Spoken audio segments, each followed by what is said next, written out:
আমাদের বাংলা নাটকের ভাষা বিকৃতির সূচনা হচ্ছে ফারুকীর হাতে। ভাষা তো বিকৃত হচ্ছেই, অঙ্গভঙ্গি, অশ্লীল ইঙ্গিত। রসময় গুপ্তর নাম শুনেছেন? বিখ্যাত চটি লেখক, কিন্তু ওই 2 টাকার চটিটা 50-60 জন পড়তো। কিভাবে 50-60 জন পড়তো? তো কেন আমি খামাখা একটা জিনিস দুইবার দেখবো? আগে আমরা যে নাটক দেখতাম আর এখন যে নাটক দেখছি, যে পরিবর্তন, বা আগের নাটক বারবার দেখতাম, এখন একবার দেখলে আর দেখি না। এটা আমি একটা অন্য অ্যাঙ্গেল থেকে উত্তরটা দিই। ধরেন, ছোটবেলায় রসময় গুপ্তর নাম শুনেছেন?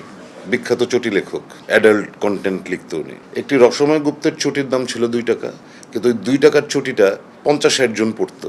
কিভাবে 50-60 জন পড়তো? একজন এটা কালেক্ট করতো, কালেক্ট করে ও পড়তো, পড়ে ওর বন্ধুকে দিত, ওর বন্ধু পড়তো, আবার ঘুরে ওই ওর ক্লাসের সবাই পড়ে ওর কাছে আসতে আসতে ওটা আবার পড়তো, বারবার পড়তো। সাহিত্য কিন্তু চটি, কিন্তু পড়তেছে কিন্তু বারবার।